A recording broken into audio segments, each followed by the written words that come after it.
Okay, I think we're live. Testing one with this new microphone. Hello and good morning. I hope you can all hear me.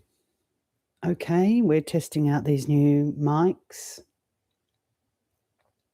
And I think I've connected okay. So maybe just a thumbs up. It seems to be indicating on my end. But I'd hate to be sitting here and just moving my mouth. So welcome to everyone who put their name in the chat and those who haven't put their name in the chat, who are sitting quietly. Yep, sounds good. Thanks for that. Here we are again. And you might be able to see that it's quite a rainy, grey day. Quite beautiful. And here on the east coast of Australia, we've been forecast with a very large weather event coming. A major low pressure system. So we're going to get a whole week of rain, which this garden, this earth around here desperately needs. So feeling very grateful for that, because it's, for a lot of farmers, especially out west, it's been a prolonged drought. Oh, okay, we had an offline thing then. Okay, I think we're right. So bear with, because it is so cloudy, it shouldn't drop out too much, because it's meant to be a good connection. But if it does, don't worry. It generally picks itself up again. But it's all cloudy today. So the satellites out there might be having a bit of a hard time pinging us together. Anyway, so the rain, yes, just reflecting on that, because feeling a lot of gratitude for it, for the effects it'll have on so many people and this earth too. And so I wanted to take that practice of gratitude into the meditation. So if you haven't been to these live sessions before, we spend a short period of time just letting the mind settle, letting things settle, and I give a little bit of guided meditation. And then from that basis, if questions arise, particularly about meditation practice, hopefully I can respond helpfully. So I think people should have arrived by now if they're coming. If they come halfway through, just ignore the chat. And I invite you all to take up your meditation seating posture. If you sit on a meditation cushion or you sit comfortably in the chair, whatever posture you're adopting, just get yourself comfortable and positioned in a way that energy can flow. So obviously sitting upright helps the energy move through the central nervous system, helps to keep us awake. This is why we take these postures, and gives us a sense of balance. And it has all sorts of effects on the psyche. So without going into that, just encouraging you to look at how you're sitting in meditation. If you're having trouble staying awake, or you're having troubles being settled, so if restlessness is a big thing, then the first thing I would encourage you to examine would be your posture. Because a good posture will combat drowsiness, sleepiness, and will also combat restlessness, both in the body and mind. So let's all get stable and upright And you can gently close your eyes for this meditation. But if you're much preferring to do open eye gaze, that's completely fine.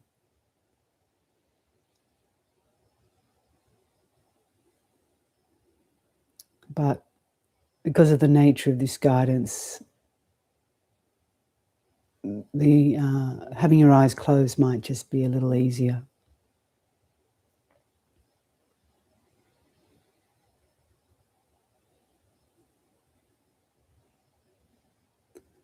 So start out by taking a few, excuse me, a few deep conscious breaths.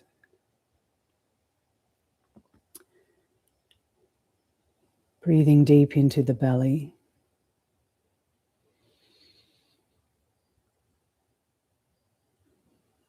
And then releasing it very slowly, very mindfully. Do this at your own pace a few times until you feel the effects of bringing you into the present moment.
And once you've done that a few times,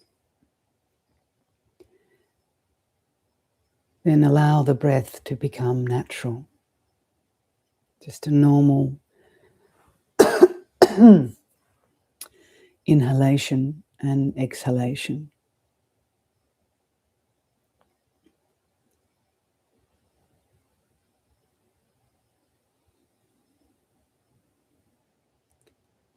But keep your mindfulness with the breath, with the movement of the breath.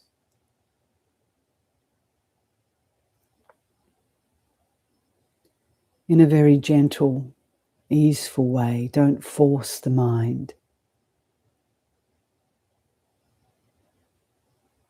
Just very lovingly turn the attention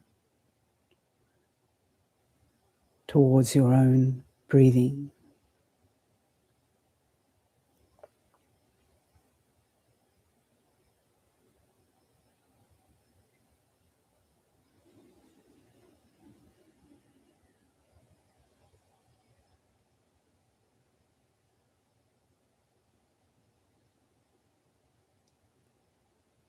And we'll start just by bringing a global awareness of your body. Noticing how you're sitting, how the body feels overall,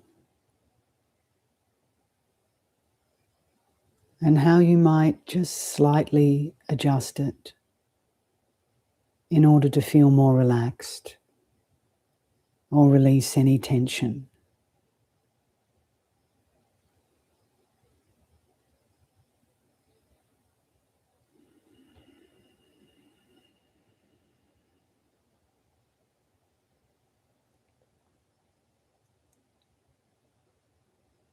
And straight away notice that how simply by bringing your attention to body in the form of the bodily form or the breath, which is part of the body, how just bringing the attention to those in the present moment, what it does to the mind.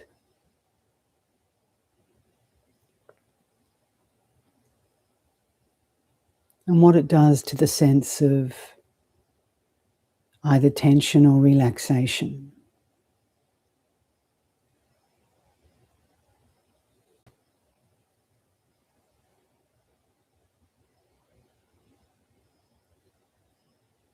Just this simple act of paying attention, of being willing to be with what is in whatever shape or feeling it takes, without pushing, without pulling, has a powerful and immediate effect on our consciousness.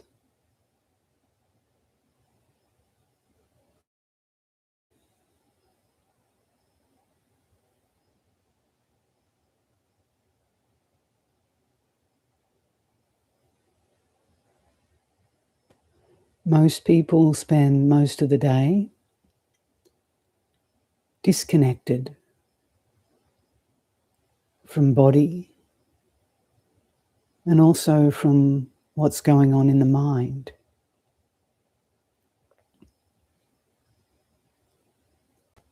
So that's why we end up with stress and fragmentation.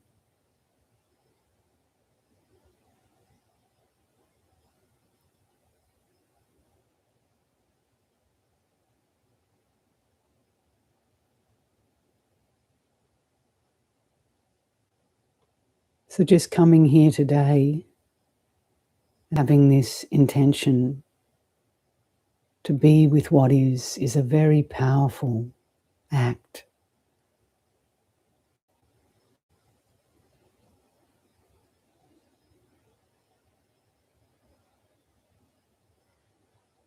More powerful than most people realize. So don't take it for granted what you're doing.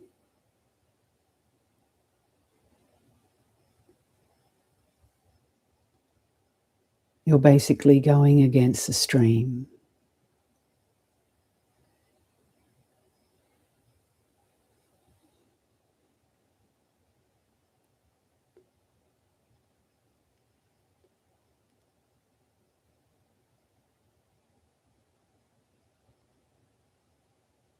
So all I'm going to encourage you to do in this short meditation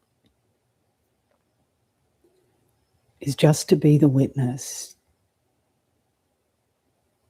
Just witness what arises, and what ceases.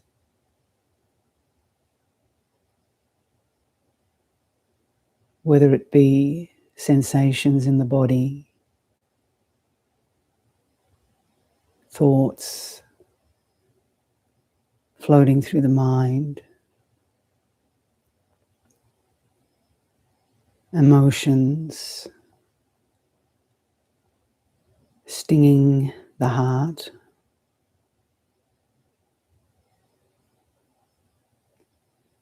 external sounds, internal sounds, any sights,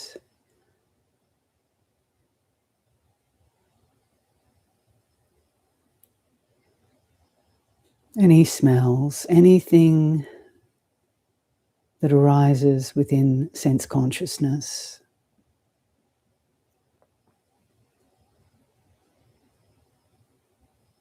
Just treat them all the same.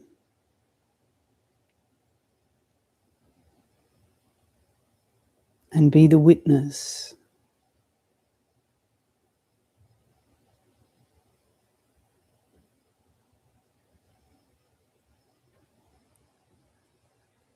And by that I mean refrain from judging, refrain from critiquing, criticizing.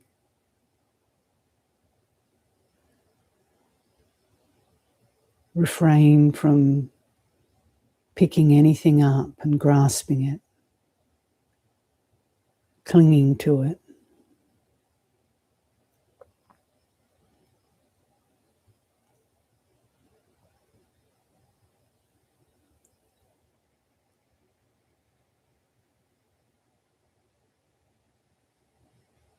Just let everything come and notice it goes by itself when you don't cling to it.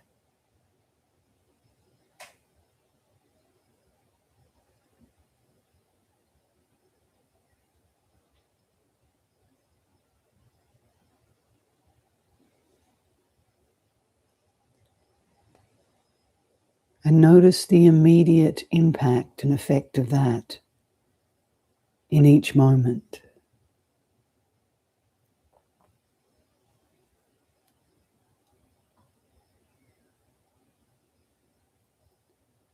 Notice the effect of clinging or grasping or resisting.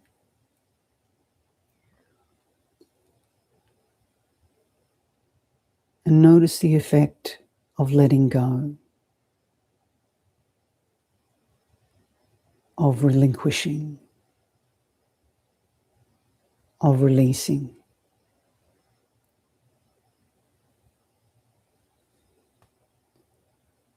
You can actually see that in every moment, with every breath.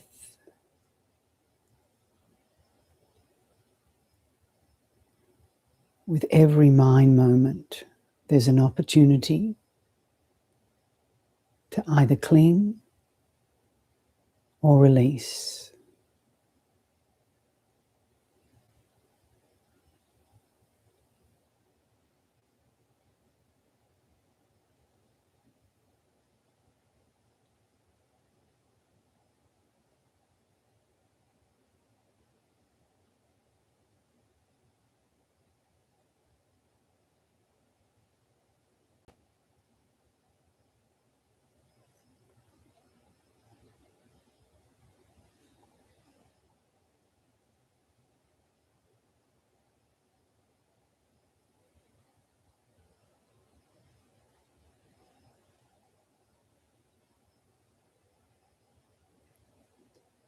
And it's not as if you're here, sitting here, waiting to catch yourself out.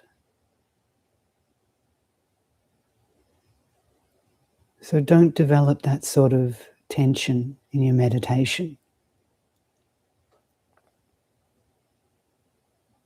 Just relax and simply notice when you cling and when you let go.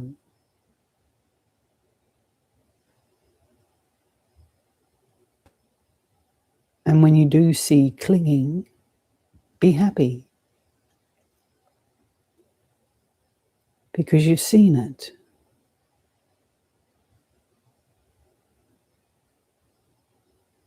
And because you've seen it, it can release. If you don't see it, it just continues on, creating more tension.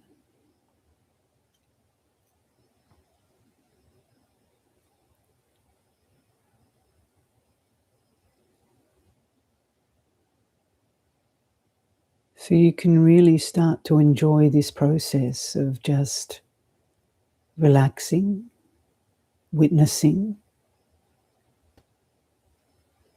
and allowing the unfolding of release to happen.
If the mind starts to drift or daydream, see how there's clinging involved in that. You're liking the fantasy of something you imagine you're going to do in the future.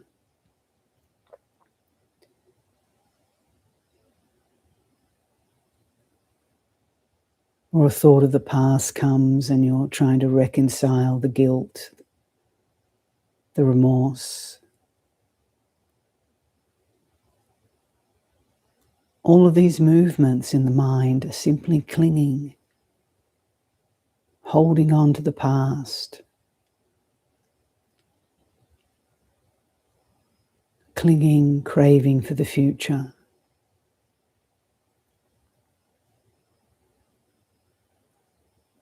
And they both have the same effect.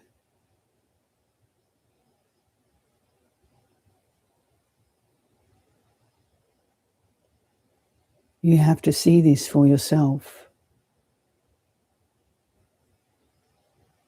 Within this very body-mind.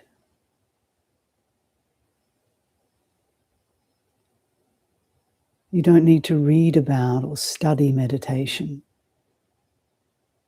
The only study that needs to take place is within yourself.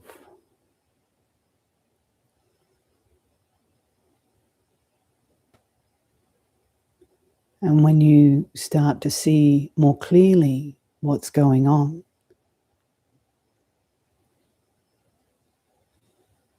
then you're really undertaking study.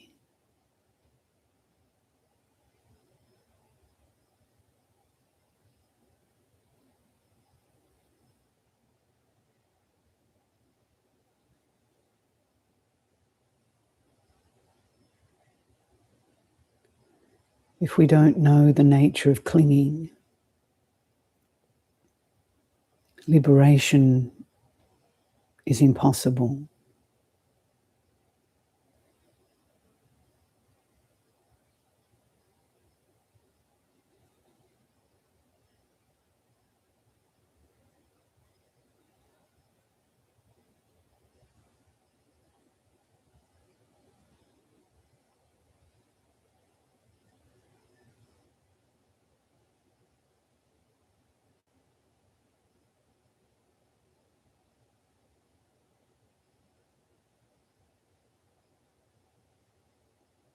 And this clinging can only clearly be seen when the mind settles down, starts to become more quiet, more settled.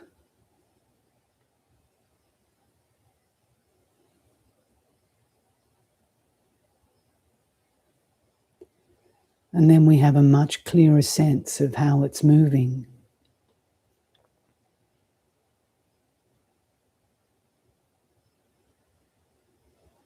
We have a much clearer sense of all its tricks,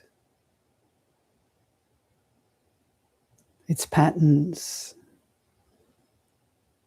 its habitual tendencies.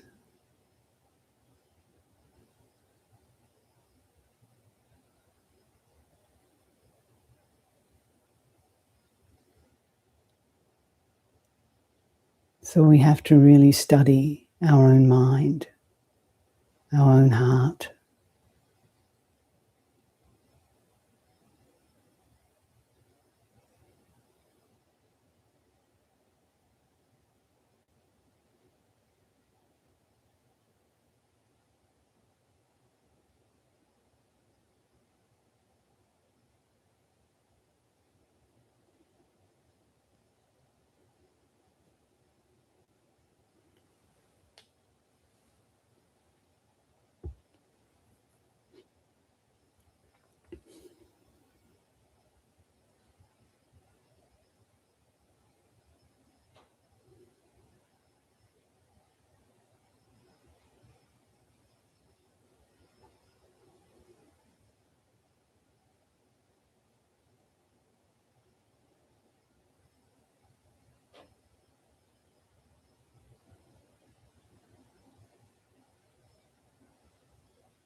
and a very skillful means to help change any dreary landscape that you might be witnessing in the mind, in the heart, is to bring gratitude into this heart. So even though the encouragement in the meditation was simply to observe and allow whatever's arising to arise, it doesn't mean that we can't use skillful tools as a way of cultivating and changing the emotional landscape. And one of the most powerful tools is to develop a sense of gratitude. So just for the end of this meditation, I'll encourage you to bring to mind just 3 things. And they can be very small things. Like at the beginning I said, I'm feeling very grateful for the rain. Although that is no small thing. That's actually quite a large thing. So 3 things in your life that you feel deep gratitude for. And what I'll ask you to do is just to bring one to mind at a time and just reflect on it. Get a sense of connecting with it. And when you reflect on it, how it impacts your heart.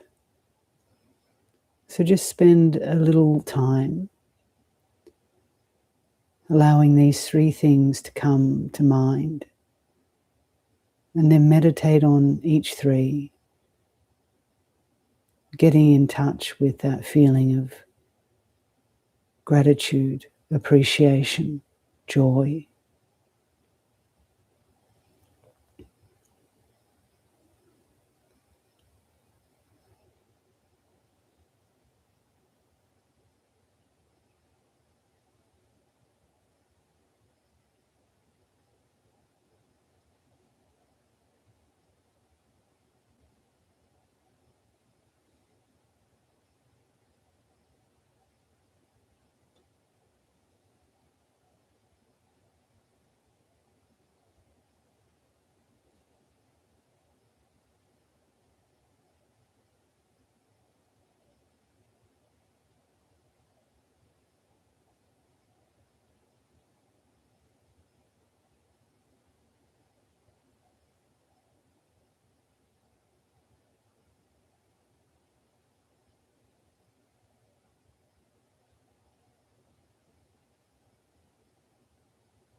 And as you learn to get in touch with these things in your life, or people, or animals, or events, notice what it does internally to your own sense of well-being, your own peace of mind, stillness of mind and heart, when you turn it towards sincerely feeling grateful and contented.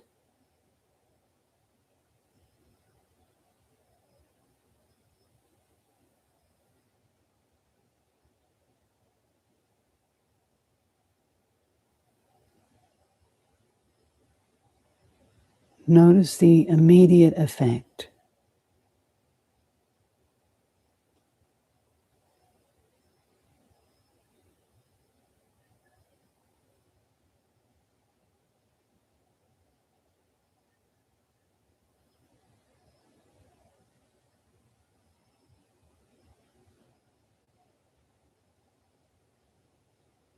And let these feelings of gratitude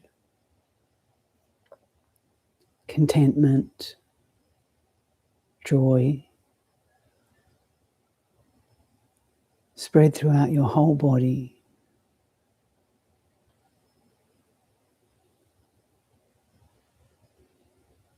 Deepening that feeling of inner peace.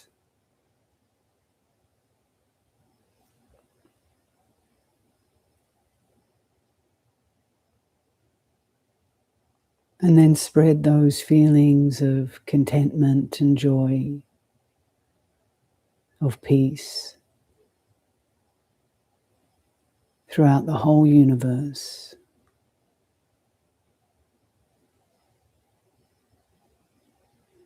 Sending it to anyone who comes to mind who needs to feel some peace. And then just being willing to share with all sentient beings.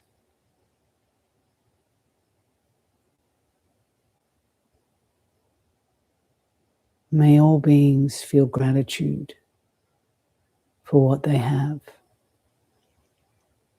Contentment,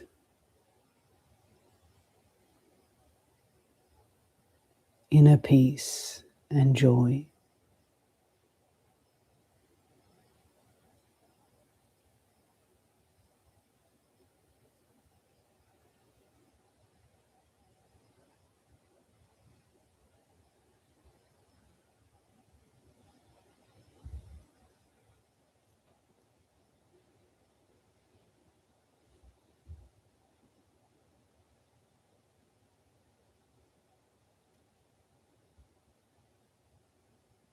So when you feel ready, we can start to move the body. Take a few deep breaths or some stretching if you need to. And then we'll come into the space of this chat screen. If there are any questions.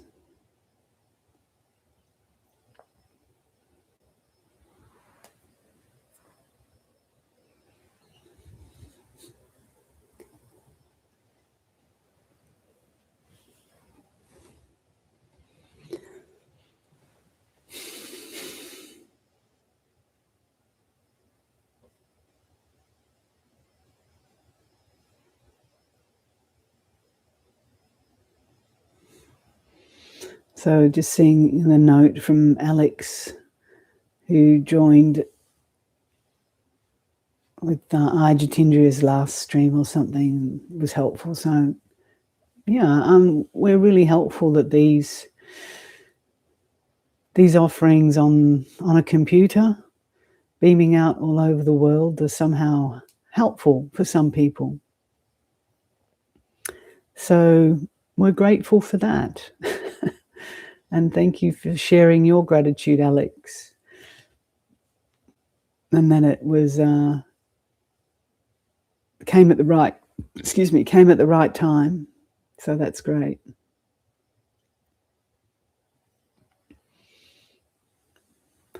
Just on this note of gratitude, Jitendra and I have been reflecting and talking about it quite a bit lately. And she reminded me that one of the practices she used to do, and I don't know where she got it from, but maybe someone mentioned it, was that if you're going through a difficult time in your life where you're feeling miserable or hard done by for whatever reason, a really powerful practice to do, and this is for everyone actually, it doesn't matter, even if you're not going through a hard time, before you go to sleep at night, to just recollect a few things, 3 to 5 things that you've been grateful for over the course of the last day, that day. And it can be very simple. You went for a walk and saw a beautiful bird. You had a nice meal with a friend. Your back didn't ache that day or something like that. Just simple things, particularly before you close your eyes and enter the dream world or the sleep world. Such a powerful way to turn the mind towards things like that, and it has such a transforming effect at so many levels. So particularly, like, if you don't sleep well and you start doing this practice, you may start to see the quality of your sleep improves. You don't have nightmares, you're not waking at 3 a.m, and the quality of your dreams will probably also change. So, in that sense, you're getting so many benefits, health benefits. And the body's going to wake up much, much lighter, much healthier. But then, at all different levels, you can, if you just reflect on a simple practice like that, how it will start to really change your psyche, the way you see the world, the way you relate to others, and the way you start to interact. So, a simple practice like that. And because you're doing it just before bed, it's the mind's more receptive. You've got a whole day to reflect on. And you're kind of planting a seed as you go to sleep. So I would encourage you all to try that simple exercise. And if you forget, just leave a note on your bed. do my gratitude exercises, because a lot of the things, the last things a lot of people do is watch a television, a horror movie, or a crazy movie, exciting movie, or they're on their phones, or they're reading social media, or I don't know. It's just not a healthy way to go to bed. So, not you people, because you're all meditating before bed. So meditating and then lying down with 3 thoughts of gratitude, 3 reflections. Such a powerful practice. Okay, so now I'm going to go look hunting for some questions. Okay, so Louis asking, does one need a teacher to give pointing out instructions in Dzogchen or Mahamudra, or just check out one of your masters? Well, if you're in the presence of a powerful teacher, master, who points it out, and this comes from a tradition where they didn't have books or live streams or anything that we do these days. So the encouragement was always to find a teacher, because that's what you had to do to get those pointing out instructions. And tradition holds on to these things, and there's a good reason. If you're in the presence of someone who's giving it to you, then it can be very powerful. But all they're doing is just pointing out something you already have. So there are many ways people can realize the nature of the mind without a teacher, but it'll come in the form of a physical teacher, but it'll come in the form of a teaching. So, the most powerful teacher is the inner teacher, the Satguru. So if you see it yourself, if you see directly the nature of your own mind, that is, and you point it out to yourself through meditation. And as long as you're not deluding yourself, that's why a teacher's good, because you could delude yourself. You could just see something and then make more of it or less of it, or misconstrue it. So, yeah, I mean, Padmasambhava's teachings are on there constantly pointing out the nature of the mind to the disciples and people who came in contact with him. So you can listen and take that same teaching and see how it impacts you. But, you're saying check out one of your masters, and I'm sure you probably don't mean it in that tone, but it's not just, anything goes either. If a pointing out instruction is going to be meaningful, it has to enter the heart. It has to pierce the heart. It's not just a conceptual, I got it, I've heard it.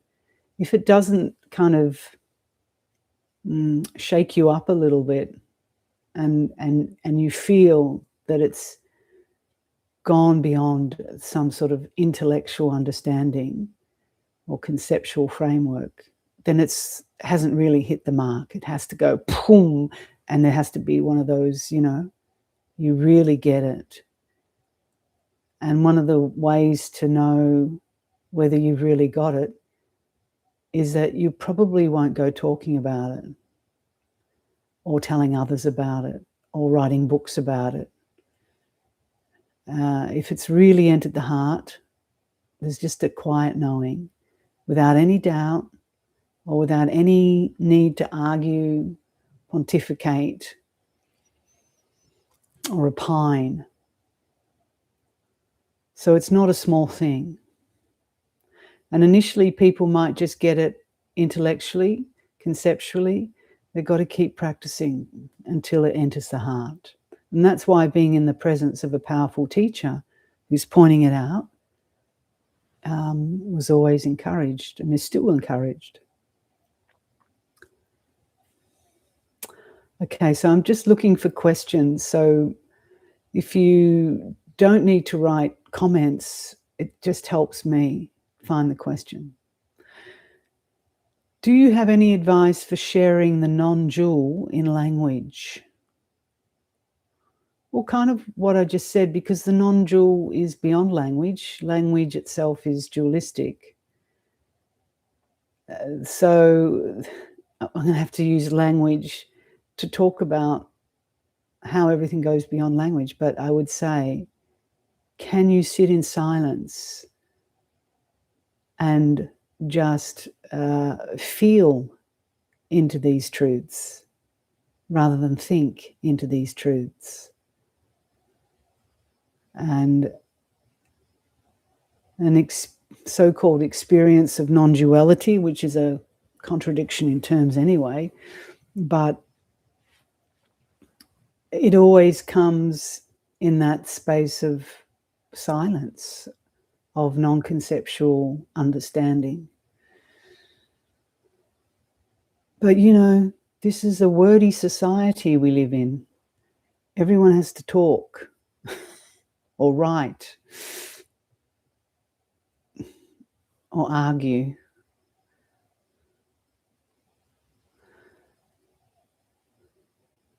So Action Geek from the UK has said, sometimes following the breath leads to following silence. The silence feels like it can dissolve old patterns as well as observing them, ? Yeah, absolutely. Follows on nicely from what I just said. It's only in that silent, non-dual space of awareness that these old patterns get dissolved. There are other therapies, aren't there, where we talk about these patterns and try to resolve them, and that's helpful. That's a start. But really, the powerful dissolution of old habitual patterns happens by itself. Because if you're in there trying to fix yourself up and all these perceived personality flaws, it's just the same old thing trying to fix the same old thing. So it's the mind trying to fix the mind. Whereas when it comes from that place that is transcendental, transpersonal, it's got a completely different flavor and power to it. And you know this. It's the more we're out of the way of trying to fix ourselves, the more things will just dissolve. But partly one of the fixings that happens is that we simply realize that we're not these personalities or these old patterns. So in the realization that they're not who and what we are, we let go because we've seen clearly through them, and then they just dissolve. Doesn't mean they don't come up again because they're patterns, but they don't sting anymore. We don't take them seriously. We don't take them for who and what we are, so we don't suffer. But probably until the day we die, we'll have our own some patterns, like a black cup of tea, or you have a sense of humor like this. It's just, that's conditioning, it's construction. We can't get rid of everything. But the things that are causing a lot of harm to self and others, they're the things that we can really start to look clearly at and see how it can dissolve.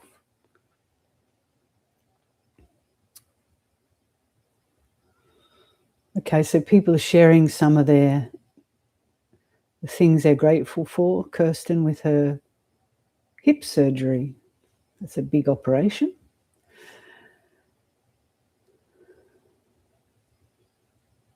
So Upasika is asking, I'm a Theravada guy and I want to join a Sangha, and the only Sangha is a Zen Sangha. Is it bad for practice to combine or blend Zen and Theravada? There's no bad. It's just if you're getting confused because they're different paradigms, different ways of teaching, if it's confusing you, then just stick with one that you resonate with. But also don't attach to this idea that you're a Theravada guy because, you know, the Dharma is Dharma, the truth is truth, and you'll find it in Zen and you'll find it in Theravada, but they have different styles and they appeal to different people. So you have to figure this out for yourself, you know. Go to the Zen and see whether you can settle in and there's a nice connection and that the teachings are speaking directly to you and helping your practice. And then if you go back and you think, oh, no, I'm just confused, then obviously stick with one for a while, especially if you're just starting out. But don't become an anything. Don't become a Zen. Don't become a Theravada as a label. Just know you're trying to understand the truth. So Pax is saying, meditation is not for the suffering type. It is a rich man and woman's instrument. I don't know what that's about. I ain't no rich woman. So, and I was a suffering type, which is why I came to meditation, which is why most people come to meditation. So, you know, suffering is actually a noble truth when looked at correctly, and it was how the Buddha starts. So I don't think you really understand what's going on here, fella, whatever your name is. Packs of sugar. You sound like a gamer. So, yeah, go and enjoy the suffering and tell me that it doesn't lead you to the Buddha Dharma or to some sort of spiritual practice. I am forever grateful for having met this channel and listen. Okay, lots of appreciation. Okay. Oh, hang on, it's jumping. I have my little mouse here and I try and navigate all the questions.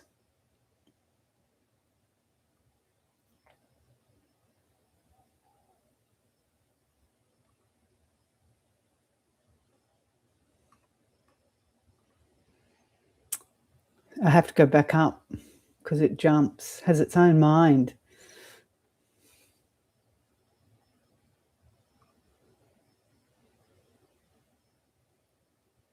Okay, found it.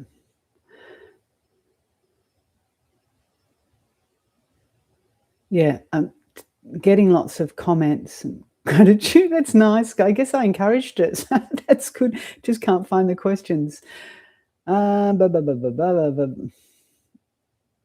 So someone's got a blocked throat chakra. Do you have any techniques to help you? Yes, chanting.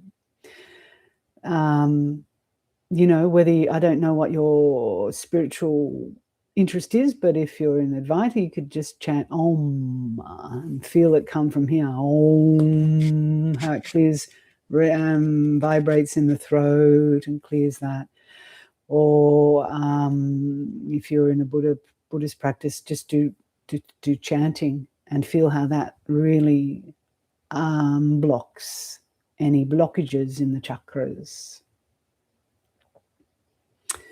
Someone says to me, gratefulness feels like such a pure form of love. Yeah, it is. Absolutely. It really is. Because there's no clinging. It's just openness, isn't it? And unconditional, especially when we're grateful for the small things in life. that we think, I say small things, and we think they're small, like a fresh air. I've got beautiful fresh air here. How many people in the world are living in pollution? So there's so much gratefulness just for the small things. So when we feel grateful, we don't think, oh, we're lacking. We don't have to go and look for anything, because we've got things that are very precious. So Elizabeth is asking, I struggle between letting things be and right action, especially in regard to parenting. I fluctuate between not doing enough and spazzing out. Yeah, not sure how I can cultivate more balance. Well, just seeing the imbalance is the beginning of cultivating balance. You're seeing you're kind of moving between these two extremes of control or laissez-faire parenting, and and somewhere there's a need to see when we need to put boundaries for kids and be very clear, and when we just need to give them freedom to be kids. But I'm not a parent. I was a teacher, so I learned it that way. But it comes through, just like anything, like meditation, just practice and learning through our mistakes. Well, I go, I won't do that again. I let them run wild, and they trash the bedroom, or I was too controlling, so they were just, they got upset and I got uptight. So we learn. But the fact that you're seeing you're fluctuating between these extremes, just let that be your teacher. That is your teacher. And you'll find the right balance. And I guess there's parenting classes too that might be helpful for people. I don't know. But it's not an easy gig, I'm sure, being a parent. Having been a teacher, imagine living with those people all the time. And I've got nephews and nieces, so I know what that was like. All right, Paul is asking, pure awareness effortlessly allows and accepts everything without resistance. True. I find that gratitude aligns the mind with this acceptance that is already here. Yeah, absolutely. So it's really good to hear people's reflections and insights into the power of this thing that we don't have a lot of in I don't think so anyway, in Western society. We're always like, when's the next thing? When am I getting the next thing? Or feeling that other people have got more, or, so much greed and envy and wanting. So just stop and like, wow, we've got so much. The fact that we're living in a country, most of us are living in a country, where there's relative peace, and even if we're not in the country that's in peace, we might be living in a space that's in peace. And we can just feel grateful for that and think of those who are suffering so much more. And, we can bring that sense of gratitude and expansiveness to them. May they also feel a sense of contentment eventually, or even in the moment. That's the thing. Even in the worst moments in our lives, we still have something to feel grateful for. So someone's saying, it's my birthday, I'm alone at a restaurant. Well, you're not. We're all here with you. You can put us on the screen and we can all sing happy birthday. I don't really care about dates, though. Time's an infinite continuum. Happy birthday to you I hope you're having a nice meal. So, the Music Messiah. Seemingly, I experienced enlightenment, or oneness, if you will, remembering there is no such thing as time or money. However, it brought me into the eternal now, making it hard to meditate. How? Well, if you're really in the eternal now, you won't be asking this question or finding anything hard. So, I'm not sure that you really are in the eternal now, because the eternal now has no questions. It has no sense of anything. It is meditation in and of itself. There's nothing to do. There's nothing to and no one to ask this question. So you had a moment, keep practicing. It's not over yet. I'm so grateful for your words, so true and simple. These times, sadness in me just covering that hang on, I'm just going to have to. This time there's a sadness in me and it's just covering that I cannot shake off simply like before. I assume it's a deepening of the realization ego is dying. Hard to say.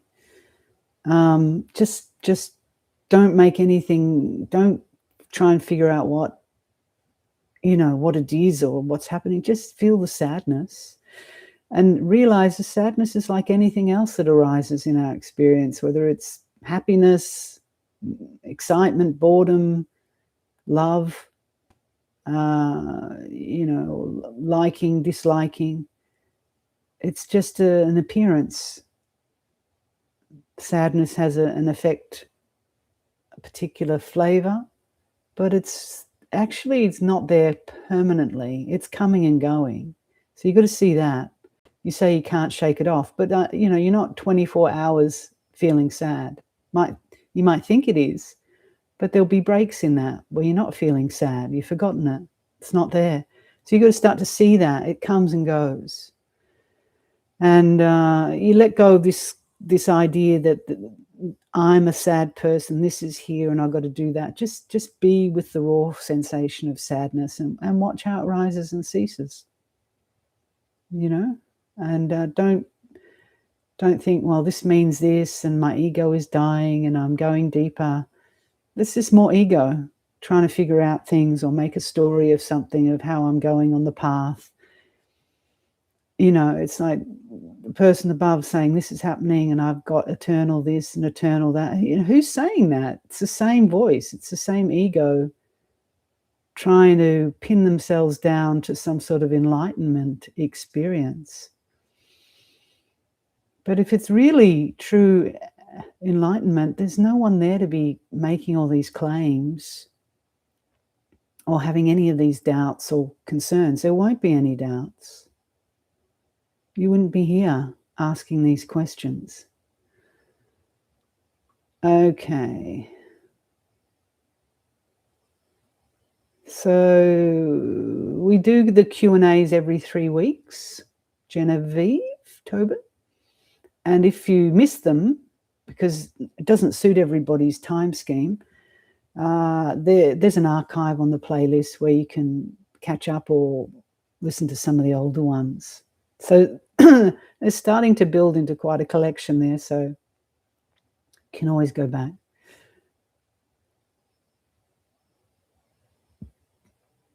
So I won't answer Music Messiah's question because I already just did, was how can I achieve a higher state in being here?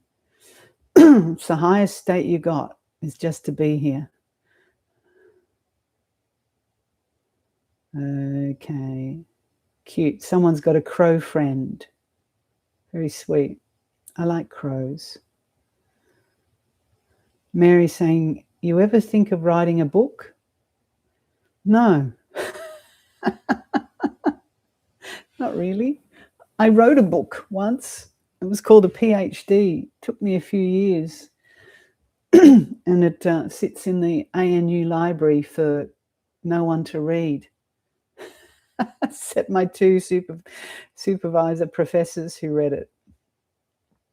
So, that got it out of me. I have a question. If I still feel attached to this earth and feel a blockage in meditation due to not wanting to escape samsara, I just want everyone to be happy.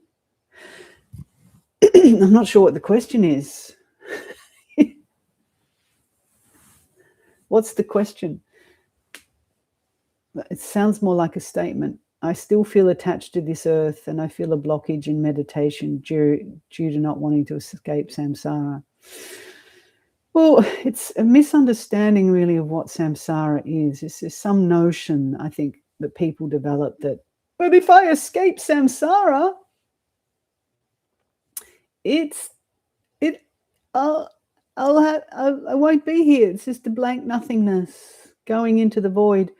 But you've got to understand what samsara is. And samsara is happening in every moment when we're becoming, and hopefully that meditation, go back and listen, that was really, that was pointing out what samsara is. Clinging, grasping, suffering, stress, right? I asked you to see that. When you let go, nirvana, nibbana, letting go, letting go.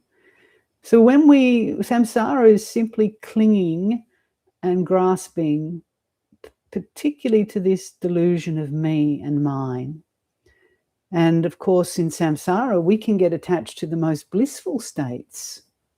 I had this experience of oneness and I just want to hold on that forever.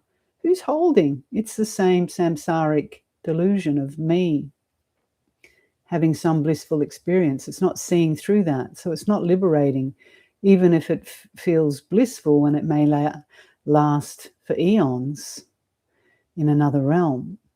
It's still samsaric because it's conditioned, and all conditions come to an end. But without even needing to go there, just look at your day-to-day moment, your samsaric moments of when we're constantly believing that there's a me here, having some experience or opinion or view, and we're clinging, we're holding to that.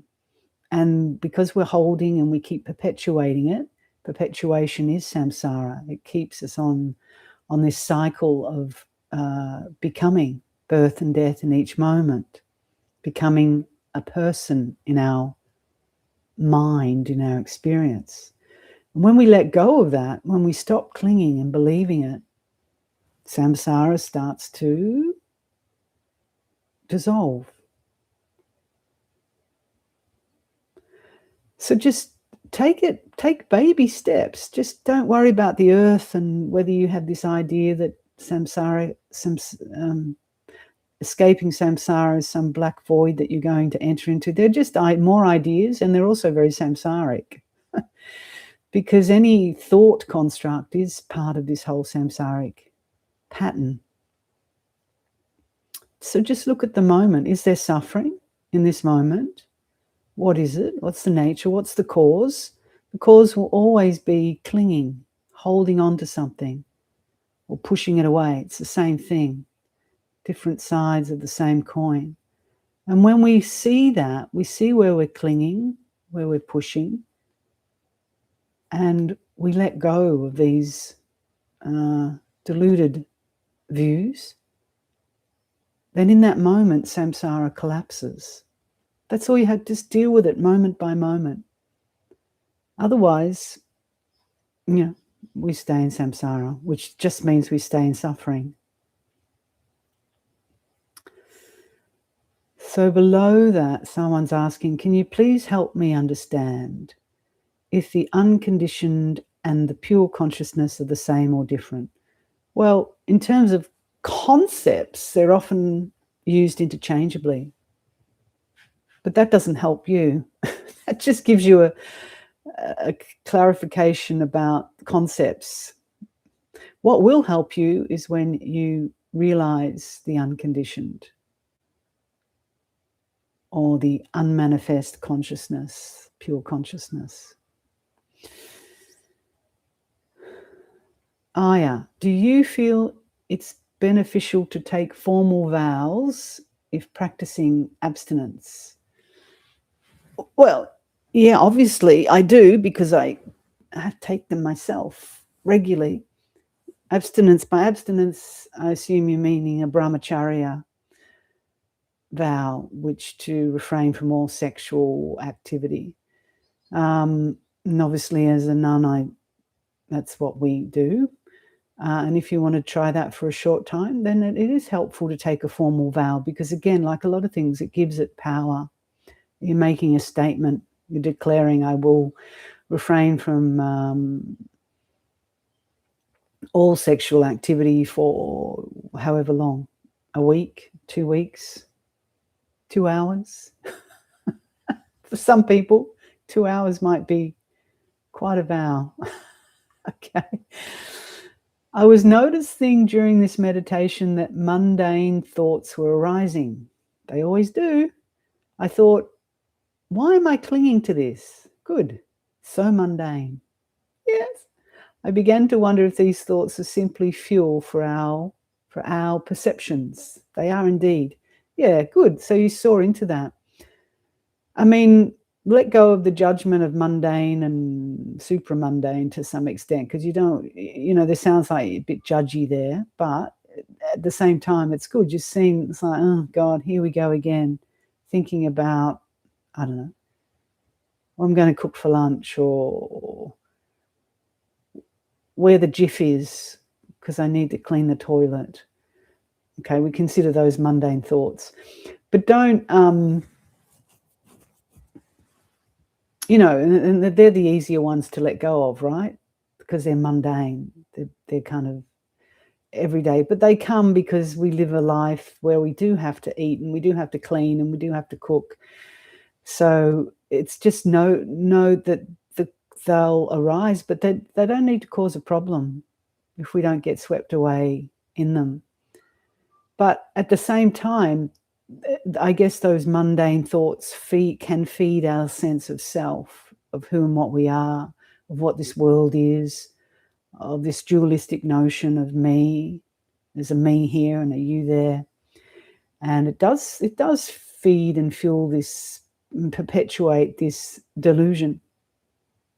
But like everything, we've got to get a balance. We need mundane thoughts to function in the world, so that we can drive a car or cook a meal or pick up the kids. But if we're not investigating them at the same time in meditation practice or in contemplation, then they really become concretized, and we take things so seriously and believe that's who and what we are and what our life's about, right? So we're cutting through. We're cutting through that. It doesn't mean we stop picking up the kids or cooking or cleaning, but we get a new perception, a new understanding of reality, and go a little deeper. So there's a lot I could say on that, but I also think there's a lot you can contemplate around that. And it's good that you saw that, and how we do cling to the most inane thoughts. But it also sounds like you had a bit of what's called nibbida, which is disenchantment. It's like, over it, and when that happens, that's good, because you're getting tired of chasing these mundane, meaningless things, right?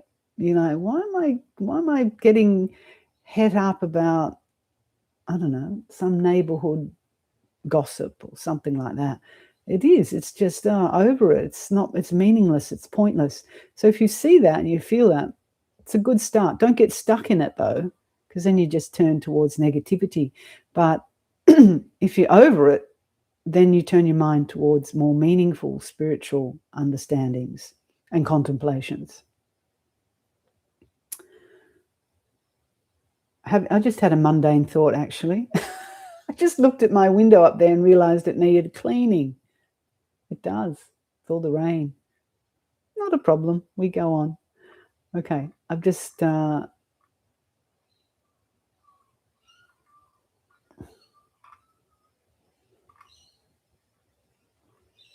it's not me. It's the chat. Found it. Hello, our dear friend. Would you please share any suggestions for entering arahantship with any specific daily practices? Well, I mean, everything on my channel is there. Any of the masters, they're all offering pointers to realization, whether you call it arahantship or Buddhahood or liberation or mukti. It's what this channel's about. So there's not much more I can say other than go listen to the masters. Okay.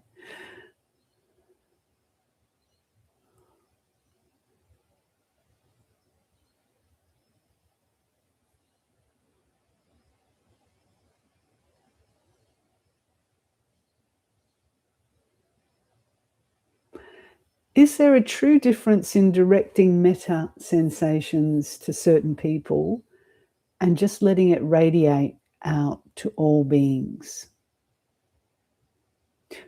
Well, yeah, I guess certain people are also part of the all beings, so they may get some, but the idea is that if you know someone who really needs some loving kindness, there's a power in bringing that person to mind and directing that energy towards that particular being, so it's good to do, and it's good to share at the end to everyone, so that what happens is that your metta becomes boundless, and that's the very definition of these states. They're boundless, they're immeasurable, they're not conditioned states. They are conditioned to some extent, but not in the sense of limited conditions, but they radiate boundlessly. So they reach throughout the universe. So Mark's asking the age-old question, I'm trying to understand how Buddhism reconciles anatta, non-self, with rebirth. If there's no fixed self or soul, what exactly is being reborn? Well, I can give you a wordy answer, but you have to see it for yourself, that in each moment there's a flow, isn't there?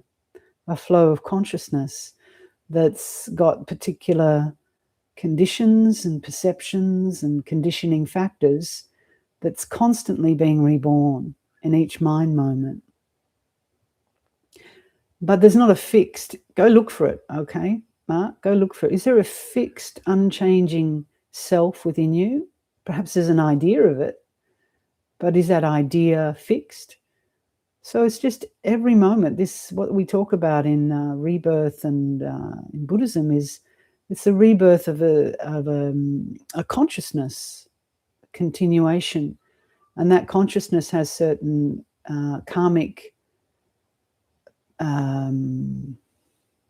what would you say, propensities, karmic causes and conditions, which gives rise to different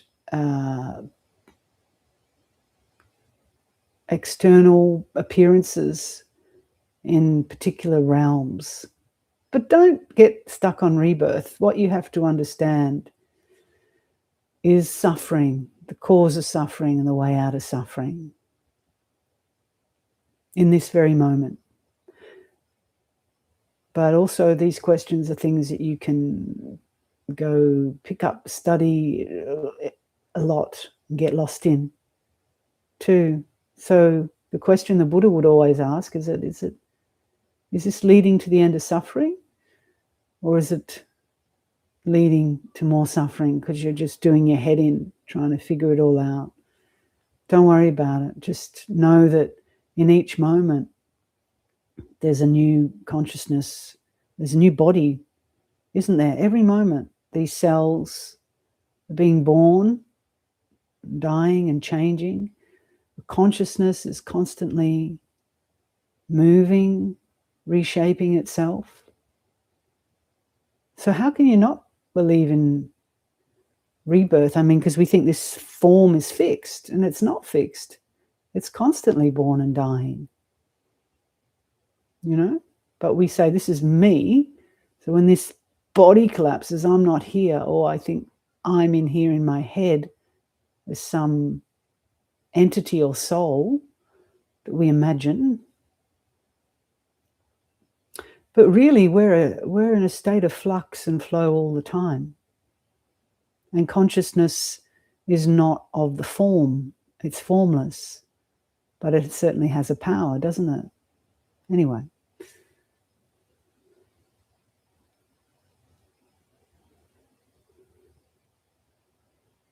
Okay. So just looking for questions rather than statements, if it's possible. Is it necessary to let go of the subtle doings in meditation, or simply to notice them? What to do when the noticing feels like a subtle doing or action? Well, you notice that, don't you? It is. It's good. I mean, the more the mind becomes one-pointed, the more you'll see the subtleties of the control, of the controller. And that's good. But it's only really, it's in the seeing that things drop. Whereas if you think that I've got to do something in meditation and get rid of it, then there's more doing happening. Just in the seeing, like you're saying, simply notice them. So as soon as you notice there's a tight fist, right? As soon as you notice there's a tight fist, what do? Oh, what does it? It lets go, right?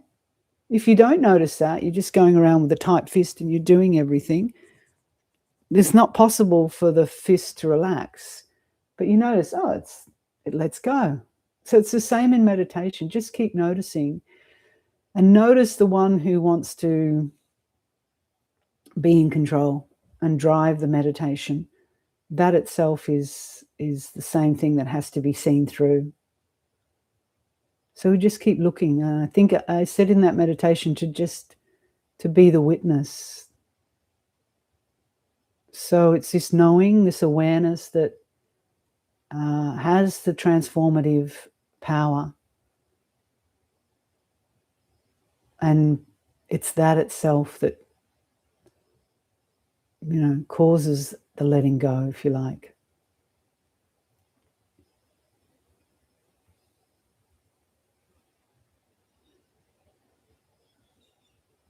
So lots of reflections on the gratitude exercise, which I'm pleased to see. So it obviously touched a nerve with some people, just reflecting on how you hold gratitude, which is really good, huh? And how powerful it is, or in the case of lost or stolen, they're saying, I have difficulty feeling gratitude, like there's something blocking my chest and it feels like I'm forcing myself to feel it. Any advice? Yeah, it's the same with metta. Some people find that practicing metta just can't do it. So it's important not to force any of this. There's no force involved in meditation or with developing these qualities. But what I would suggest then, because you're asking for advice, I perhaps would challenge you that there must be something in your life that you feel great joy about, right? So really be honest with yourself. There'd be something. It could be tiny like that little, that's a karawong. That to me, when I hear the karawong, I love the karawong. And straight away I feel a sense of joy when I hear it. And they're a beautiful bird. They're a smart bird. And so that just came spontaneously, right? So start to look for moments where you feel, you don't have this idea that gratitude's some big, huge thing that's the bells are going to go off. It's just little moments of, that's sweet, the sun's shining on my back. That's lovely. Feel warm, getting my vitamin D. So just look for little things and just start to feel the difference between that and those little moments and practices.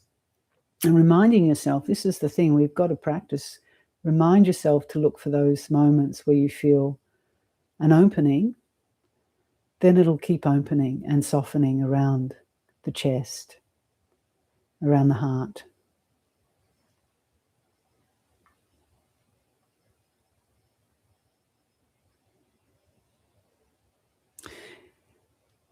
Any advice for avoiding the unsavory temptations of the modern world? Well, I'm not sure which ones you're referring to, but just turn it off. Unsavory temptations, like, I don't know what they might be. Advertising, just turn it off if you can. Get a YouTube premium prescription.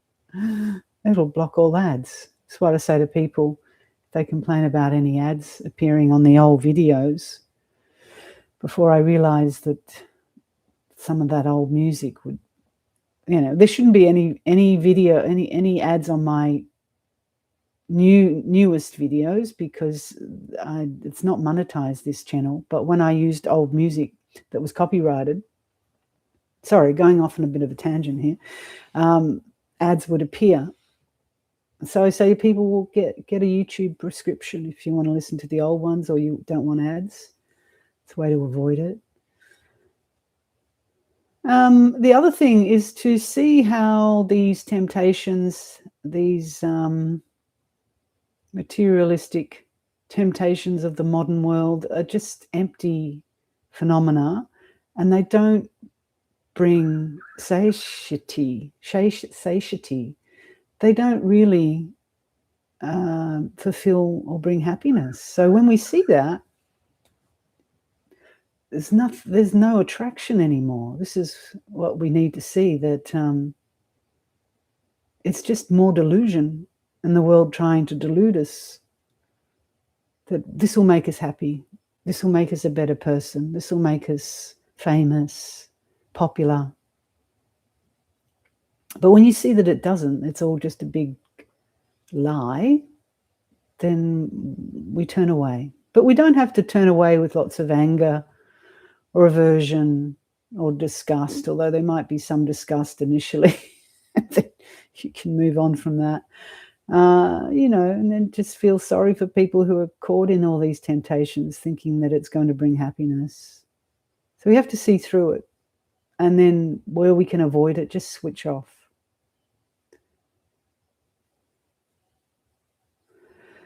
So there's a few questions, isn't there, where we're getting to the end. Hang on. Bear with. Even when we understand non-separation conceptually, the sense of being an individual self feels very real. Yeah. How do we deepen that into direct experience, and where does gratitude come in? So the only way to deepen that direct experience of going beyond a sense of separateness is to practice. That's all. Keep deepening it through practice, through formal sitting, and every moment to see where we're clinging. That'll be the best teacher for you. See where what we're clinging to, where we're clinging, and how that clinging creates suffering and creates a sense of separateness, a separate self. And when just in seeing that, we can let it go. And the role of gratitude is, again, just a way to open the heart and to release some of that feeling of separateness. And I hope it sounds like a lot of people saw that when you turn your mind to something that makes the heart feel expansive, that very feeling of expansiveness is it. It's not, when I say gratitude, it's not like, I finally got the best car, I'm so grateful, because that's not gratitude. That's just possessiveness and clinginess. It's just gratitude for everything in your life, and you'll know it's real gratitude when there's a sense of openness, relaxation, and expansiveness. And in that expansiveness, then the ego self, getting smaller and smaller, because we realize it's all interconnected. Yeah.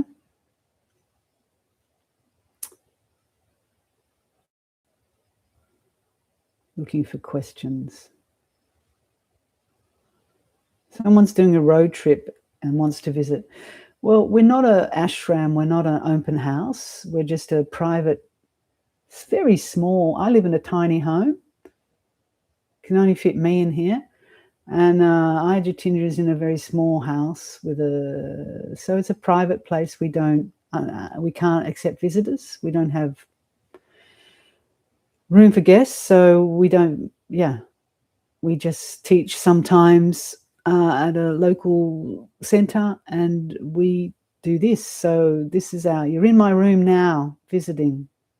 Look, this is my bed. This is my window, and the trees are out there. It's the best we can offer. Sorry. And you can imagine how many people want to drop in. I'm not a very sociable person, so I don't make good conversation, chit chat. All right. Jen, can you please speak about loss and grief and immense sadness? I feel it's important to fully experience this. It allows me to fully connect with others. When is it too much? All right, they're big questions, Jen, that I won't do justice to as we're winding up. But what I will say is that Jatindra has done a whole series on these very things, particularly grief and loss. So if you go to our website, which is Viveka Hermitage, and click on to the guided meditations, there's a lot of contemplations and guidance there that she's done from her vast experience as a Buddhist psychotherapist and nun for many, many years. So she will guide you through this territory of grief and sadness, and you'll see it there. Anywhere on our YouTube channel, you should find the link to Viveka Hermitage. So go and explore the website. We haven't put those grief and loss and challenging emotion series up on YouTube. They're just on our website. So you'll only just find it there. So please go and use that, and hopefully you'll find them helpful for what you're dealing with.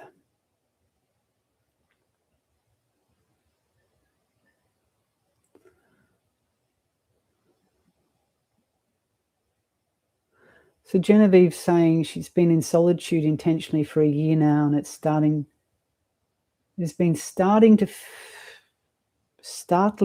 me that a new depth of aloneness has surfaced, which is so incredibly lonely, like an expanse of nothingness. You might need to go out and connect with people then, particularly if you're getting drawn into an expanse of nothingness. You can get really stuck there, and be good to go and connect. I think, if not with people, with trees and birds, they'll lighten you up. Because, we can be alone but not lonely. How can we be lonely when we're part of everything, not nothing? So you've got to understand nothingness is everything, and everything is nothing. But if you get caught in one extreme of nihilism, or some idea of yourself as some permanent, I don't know, something, they're two extremes. So you need to connect with everythingness at the moment, that you are part of everything, not nothing. Okay, just ignoring some of the comments, and I'm not going to talk about my PhD in any great detail, although it was on Buddhism and psychotherapy. That's all I'll say, because I'll bore the pants off you all.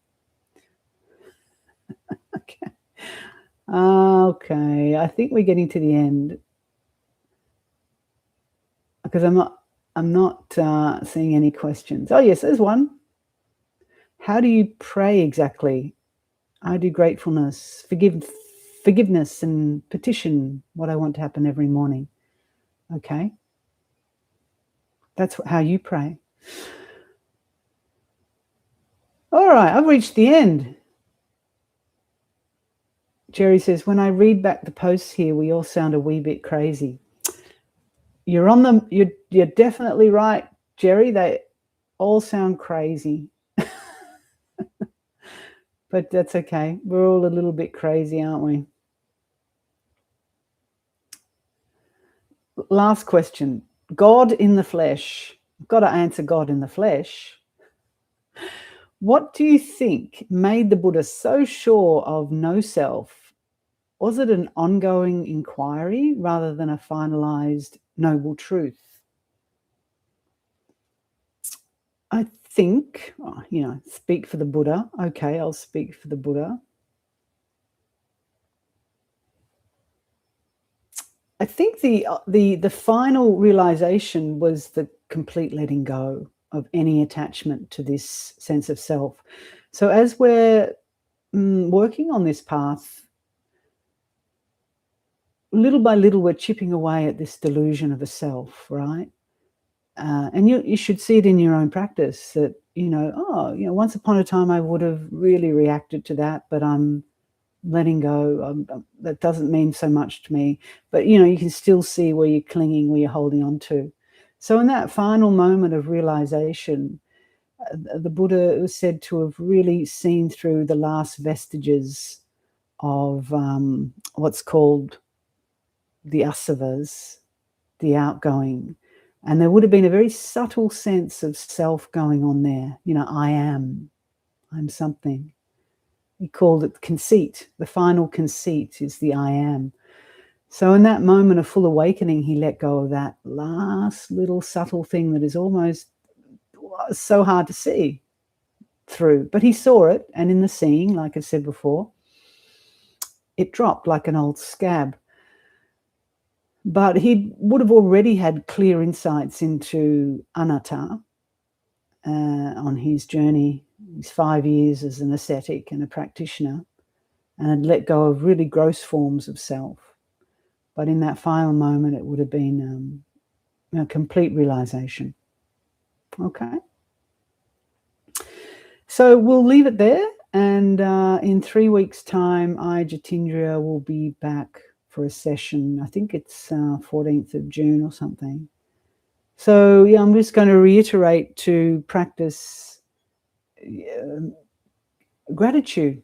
Try it out. See what happens in your life when you take that each night into your consciousness to feel grateful just before you go to sleep at night, and how the heart will expand and you'll feel a sense of peace.